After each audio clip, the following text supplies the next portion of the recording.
Hello and welcome back to another update where I cover the latest developments throughout the front line in the Russo-Ukrainian war. It is your host Weeb Union, and in this one the Russians have managed to advance several areas in the eastern section of the front line. Russians have managed to advance near Borove here in the Oskar River direction. Russians have expanded their foothold across the Serpis River line near Liman and have advanced into Yampolivka. The Russians have advanced within Chasiv Yar, the forest patch southeast of the city. The Russians have also managed to advance further towards Pokrovsk from the western direction. They've advanced south of Kurakhove, and they are advancing towards Velyka Novosilka from every single direction. Starting out in the south, the Russians have advanced towards Velyka Novosilka from the western direction, entering into the town itself. They've also managed to gain control over the remaining parts of Remivka in the northern and western outskirts of it. The Russians have also managed to gain control over some forest lines and fields to the north of Velyka Novosilka. The Russians have also managed to advance northwest of Novy towards the village of Novo-Ocheretovate. They've also managed to advance along the river line to take up positions towards the fortified positions near Novy in the northwest of Velyka Novosilka. There's also some footage of Russian forces hitting Ukrainian tanks moving to and from firing positions northwest of Velyka Novosilka with some FPV drones. This shows that the Russians are now in a position where they are targeting the fortified positions and the firing positions of the Ukrainians with their own firing positions, artillery and FPV drones, which creates casualties among the Ukrainian forces defending these fortified positions northwest of Velyka Novosilka. And with the entry into Velyka Novosilka itself, both from the eastern and western direction and the close proximity from the northern direction, the Russians will likely gain control over Velyka Novosilka in the coming days. At the same time, the Russians are starting to fight over the areas northwest of Velyka Novosilka in terms of the fortified positions and the towns northwest of it, which will allow the Russians to progress further along the southwestern outskirts of the Donetsk region. The Russians have also managed to advance further north of Yanterne. Following the capture of the fortified position, they're moving along the forest lines and the road towards the western outskirts of the Dashne and the fortified positions of Kurakhove, where the Russians almost have full control of it, leaving just the small area around Dashne remaining under Ukrainian control. The Russians are here looking to connect their forces from Yanterne towards the flank of Dashne from the southwest to increase the pressure on their forces from the northeastern, eastern, southeastern, and now also south and southwestern directions towards Dashne, attacking it from multiple directions. The Russians also continued offensive operations west of Pokrovsk.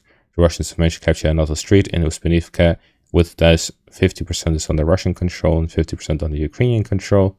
At the same time, the Russians have also managed to advance further towards Kotline, the industrial area in the northeast, getting control of which will allow the Russians to have a secure foothold along the railway and highway to launch further offensive operations towards Pokrovsk and Udashne, as well as the coal plant to the northwest. The Russians have also captured several fortified positions from the second line of defense of the Ukrainians west of Pokrovsk, opening up the road further towards Pokrovsk itself and the final line of defense of the Ukrainians from this direction. The Russians continued offensive operations southwest of Pokrovsk, increasing the pressure they are putting on the defense of the city, and with their 4 attacks here in the direction of Velyka Novosilka, which is an active operation to gain full control over the town and the surrounding areas, I believe it is clear that the Russians will soon be moving into the Dnipropetrovsk region with these offensive operations to gain control over the border areas of the Donetsk region. The Russians will soon be making their move towards that border itself through Andriivka, north of Kurakhove, through Velyka Novosilka and getting control over the general area around it, and through the western flank of Pokrovsk, which will allow the Russians to put pressure on the Ukrainian forces building fortified positions along the border area to try and impact the building process with the use of FPV drones and artillery, which would significantly limit the speed and capabilities of the Ukrainian forces building defensive along the border area. In the eastern direction, the Russians have managed to advance further within Chasiv Yar, where they're moving towards the fortified positions of the Ukrainians in the forest patch area. The Ukrainians still have strong positions in the southeast of Chasiv Yar, which the Russians are now putting pressure on with this recent advance. The objective of the Russians is to gain control over the forest patch area and fully encircle the apartment complex area of the Ukrainians in the central parts of the city, where the Ukrainian forces are able to hold on to and defend properly, with the defensive positions being prepared over a long period of time and some of the best units being used to the defense of Chasiv Yar.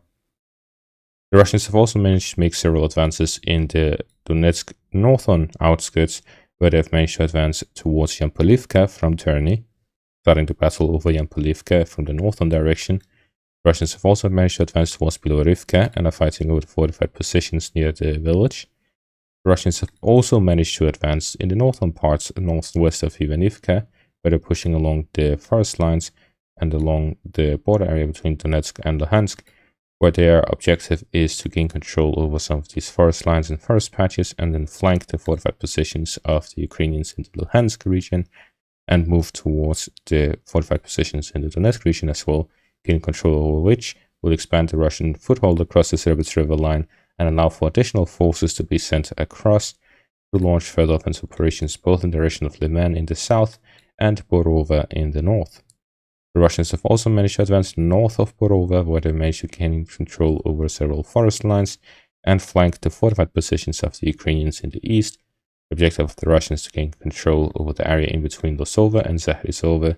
This will allow the Russians to combine their forces from both of these flanks for a combined push towards the fortified line of the Ukrainians north of Borova, acting as the second line of defense ahead of the town, which is one of the important logistical supply hubs of the Ukrainians east of the Donetsk River line. Looking at the advances of the Russians for the past 3 months, there is one clear trend in terms of the tactics that the Russians are using.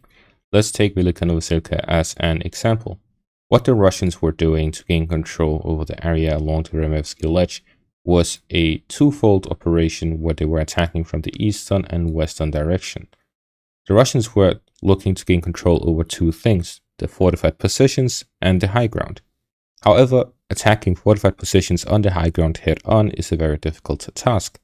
Therefore, what the Russians are doing is that they find a weak point in the defensive line of the Ukrainians, which in case south of Rivnopil was the direction of Rivnopil itself. The Russians moved onwards towards Rivnopil and Novodarivka. This is the weakest points of the Ukrainian defenses in the direction of Velyka Novosilka.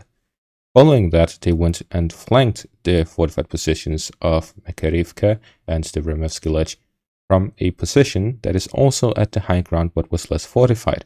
Therefore, they negate the high ground advantage the Ukrainians had with their defensive capabilities, and at the same time they attacked the fortified positions from the flank, from the area where it is shallow, not wide. Attacking from the south would be attacking every single one of the fortified positions at the same time in this patch here, but attacking from the side attacked only one at a time, and this led to the Russians having much more success than a frontal assault. The Russians have been doing this pretty much every single place along the front line. They continued doing this, gaining control of Rivnopil and then flanking further and further until they entered Neskushny from the western flank and attacking from the eastern flank as well. This allowed the Russians to encircle Ukrainian forces or even force a withdrawal under heavy fire, where the Russians had control over the fortified positions on the high ground.